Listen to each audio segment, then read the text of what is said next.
Weak-winged is song, nor aims at that clear ethered height, whither the brave deeds climb for light. We seem to do them wrong.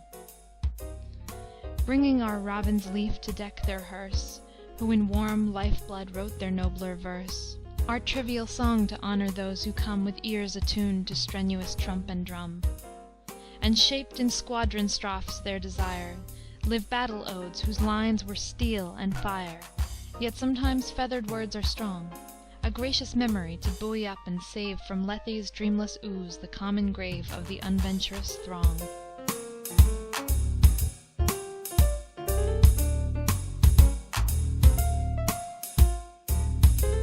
Today, our Reverend Mother welcomes back her wisest scholars, those who understood the deeper teaching of her mystic tome, and offered their fresh lives to make it good. No lore of Greece or Rome, no science peddling with the names of things, or reading stars to find inglorious fates, can lift our life with wings far from death's idle gulf that for the many waits, and lengthen out our dates with that clear frame whose memory sings in manly hearts to come, and nerves them and dilates.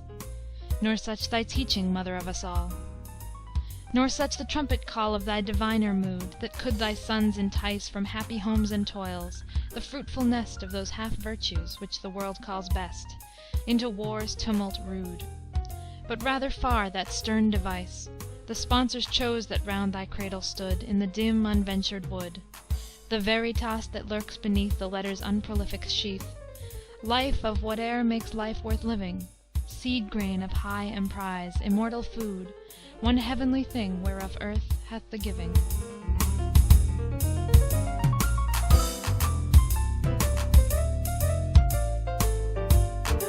Many loved truth, and lavished life's best oil amid the dust of books to find her, content at last, for guerdon of their toil, with the cast mantle she hath left behind her. Many in sad faith sought for her, many with crossed hands sighed for her. But these our brothers fought for her, at life's dear peril wrought for her, so loved her that they died for her, tasting the raptured fleetness of her divine completeness.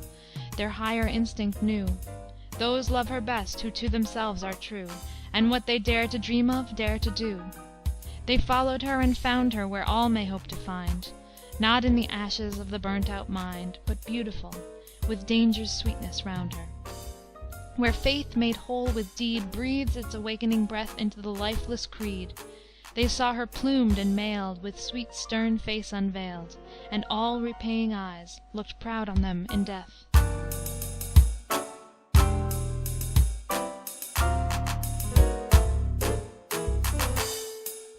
Our slender life runs rippling by, and glides into the silent hollow of the past. What is there that abides to make the next age better for the last? Is earth too poor to give us something to live for here that shall outlive us? Some more substantial boon than such as flows and ebbs with fortune's fickle moon? The little that we see from doubt is never free, the little that we do is but half nobly true. With our laborious hiving what men call treasure, and the gods call dross, life seems a jest of fate's contriving, only secure in everyone's conniving, a long account of nothings paid with loss, where we, poor puppets, jerked by unseen wires, after our little hour of strut and rave, with all our pasteboard passions and desires, loves, hates, ambitions, and immortal fires, are tossed pell-mell together in the grave. But stay, no age was e'er degenerate, unless men held it at too cheap a rate, for in our likeness still we shape our fate. Ah, there is something here unfathomed by the cynic's sneer, something that gives our feeble light a high immunity from night, something that leaps life's narrow bars to claim its birthright with the hosts of heaven, a seed of sunshine that can leaven our earthly dullness with the beams of stars, and glorify our clay with light from fountains elder than the day, a conscience more divine than we, a gladness fed with secret tears, a vexing, forward-reaching sense of some more noble permanence, a light across the sea which haunts the soul and will not let it be, still beaconing from the heights of undegenerate years.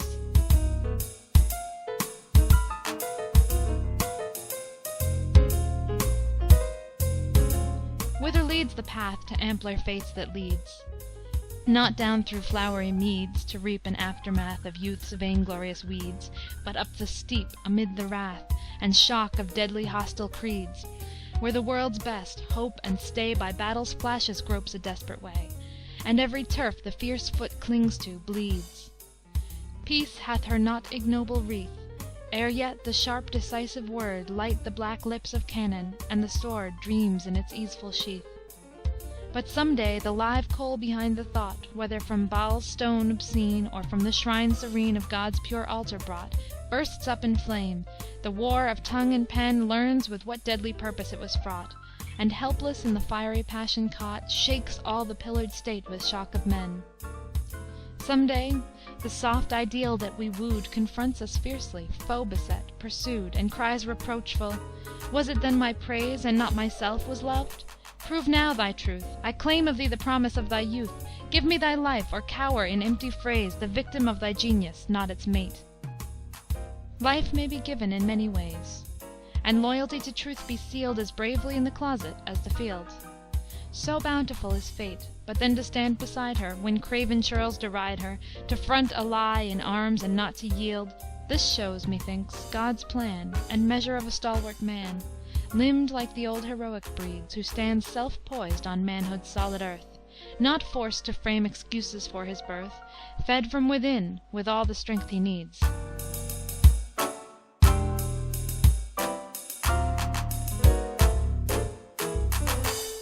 Such was he, our martyr chief, whom late the nation he had led, with ashes on her head, wept with the passion of an angry grief. Forgive me, if from present things I turn to speak what in my heart will beat and burn, and hang my wreath on his world-honored urn. Nature, they say, doth dote, and cannot make a man save on some worn-out plan, repeating us by rote.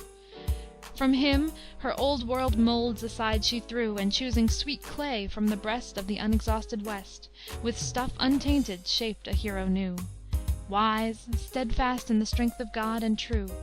How beautiful to see once more a shepherd of mankind indeed, who loved his charge, but never loved to lead; one whose meek flock the people joyed to be, not lured by any cheat of birth, but by his clear-grained human worth, and brave old wisdom of sincerity. They knew that outward grace is dust; they could not choose but trust in that sure-footed mind's unfaltering skill, and supple-tempered will, that bent like perfect steel to spring again and thrust. His was no lonely mountain peak of mind, thrusting to thin air o'er our cloudy bars, a sea-mark now lost in vapors blind; broad prairie rather, genial, level-lined, fruitful and friendly for all human kind, yet also nigh to heaven, and loved of loftiest stars. Nothing of Europe here, or then of Europe fronting mornward still, ere any names of serf and peer could nature's equal scheme deface, and thwart her genial will. Here was a type of the true elder race, and one of Plutarch's men talked with us face to face. I praise him not, it were too late; and some native weakness there must be in him who condescends to victory such as the present gives, and cannot wait safe in himself as in a fate. So always firmly he knew to bide his time, and can his fame abide, still patient in his simple faith sublime, till the wise years decide. Great captains with their guns and drums disturb our judgment for the hour, but at last silence comes. These are all gone, and standing like a tower our children shall behold his fame, the kindly, earnest, brave, foreseeing man, sagacious, patient, dreading praise, not blame, new birth of our new soil, the first American.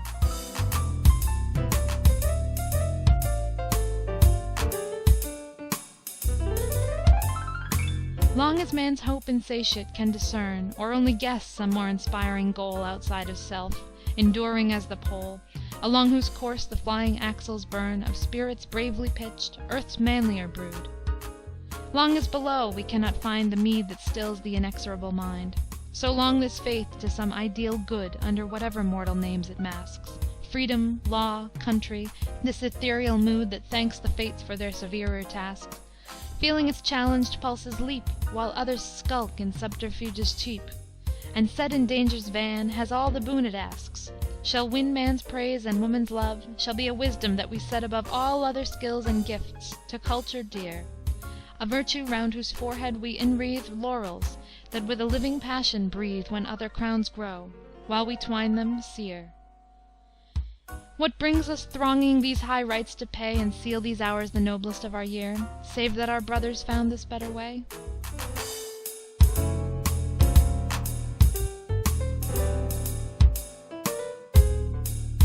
We sit here in the Promised Land, That flows with freedom's honey and milk, But 'twas they won it, sword in hand, Making the nettle danger soft for us as silk. We welcome back our bravest and our best, Ah me! not all, some come not with the rest, Who went forth brave and bright as any here. I strive to mix some gladness with my strain, But the sad strings complain, And will not please the ear. I sweep them for a paean, but they wane Again and yet again into a dirge, And die away in pain. In these brave ranks I only see the gaps, Thinking of dear ones whom the dumb turf wraps, Dark to the triumph which they died to gain.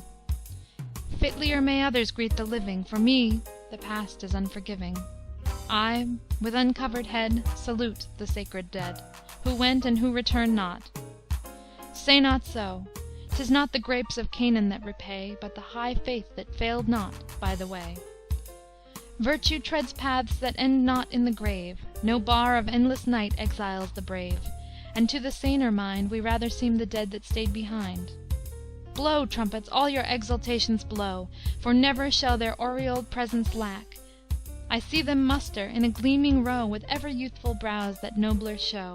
We find in our dull road their shining track, In every nobler mood we feel the orient of their spirit glow. Part of our life's unalterable good, Of all our saintlier aspiration, They come transfigured back, secure from change in their high-hearted ways, Beautiful evermore, and with the rays of morn On their white shields of expectation.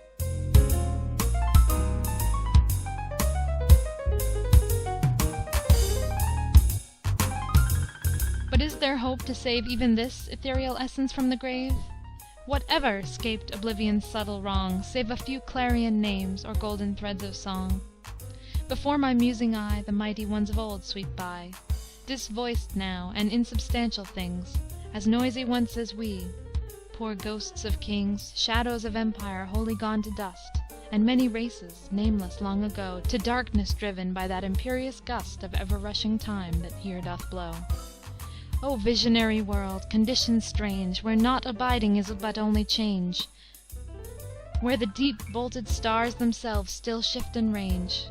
Shall we to more continuance make pretence? Renown builds tombs, a life estate is wit, And bit by bit the cunning years steal all from us but woe. Leaves are we, whose decays no harvest sow, But when we vanish hence, shall they lie forceless in the dark below, Save to make green their little length of sods, Or deepen pansies for a year or two? Who now to us are shining sweet as gods? Was dying all they had the skill to do? That were not fruitless, but the soul resents Such short-lived service, as if blind events Ruled without her, or earth could so endure. She claims a more divine investiture, Of longer tenure than fame's airy rents. Whate'er she touches doth her nature share, Her inspiration haunts the ennobled air, Gives eyes to the mountains blind, ears to the deaf earth, voices to the wind, And her clear trump sings succor everywhere, By lonely bivouacs to the wakeful mind. For soul inherits all that soul could dare, Yea, manhood hath a wider span And larger privilege of life than man. The single deed, the private sacrifice, So radiant now through proudly hidden tears, Is covered up ere long from mortal eyes With thoughtless drift of the deciduous years. But that high privilege that makes all men peers, That leap of heart whereby a people rise up To a noble anger's height, And flamed on by the fates not shrink but grow more bright, That swift validity in noble veins Of choosing danger and disdaining shame, Of being set on flame by the pure fire That flies all contact base, but wraps its chosen with angelic might, These are imperishable gains, sure as the sun, medicinal as light. These hold great futures in their lusty reigns, And certify to earth a new imperial race.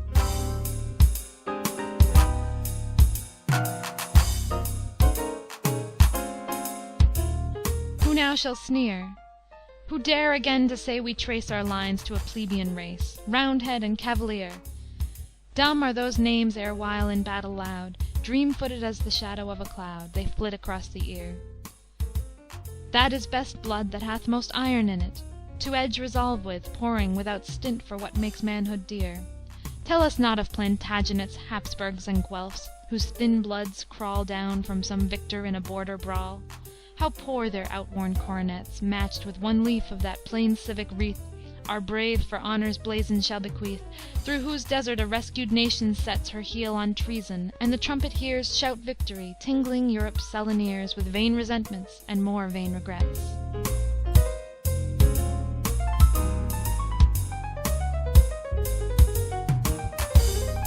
Not in anger, not in pride, pure from passion's mixture rude, ever to base earth allied, but with far-heard gratitude, still with heart and voice renewed, to heroes living and dear martyrs dead. The strain should close that consecrates our brave. Lift the heart and lift the head. Lofty be its mood, and grave, not without a martial ring, not without a prouder tread and a peal of exultation. Little right has he to sing, through whose heart in such an hour beats no march of conscious power, sweeps no tumult of elation. 'Tis no man we celebrate by his country's victories great, a hero half, and half the whim of fate, but the pith and marrow of a nation, drawing force from all her men, highest, humblest, weakest, all for her time of need, and then pulsing it again through them, till the basest can no longer cower, feeling his soul spring up divinely tall, touched but in passing by her mantle hem. Come back, then, noble pride, for 'tis her dower. How could poet ever tower, if his passions, hopes, and fears, if his triumphs and his tears kept not measure with his people? Boom, cannon, boom to all the winds and waves! Clash out, glad bells, from every rocking steeple! Banners, a dance with triumph, bend your staves! And from every mountain peak let beacon fire to answering beacon speak, Katahdin tell Monadnock, white face he, and so leap on in light from sea to sea, till the glad news be sent across a kindling continent, making earth feel more firm and air breathe braver. Be proud, for she is saved, and all have helped to save her. She that lifts up the manhood of the poor, she of the open soul and open door, with room about her hearth for all mankind. The fire is dreadful in her eyes no more. From her bold front the helm she doth unbind, sends all her handmaid armies back to spin, and bids her navies, that so lately hurled their crashing battle, hold their thunders in, swimming like birds of calm along the unharmful shore. No challenge sends she to the elder world, that looked askance and hated. A slight scorn plays o'er her mouth, as round her mighty knees she calls her children back, and waits the morn of nobler day, enthroned between her subject seas.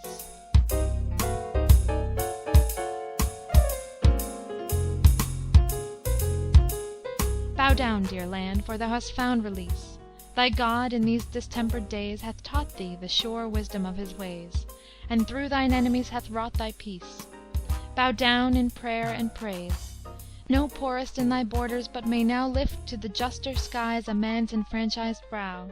O beautiful, my country, ours once more, smoothing thy gold of war dishevelled hair o'er such sweet brows as never other wore, and letting thy set lips, freed from wrath's pale eclipse, the rosy edges of their smile lay bare.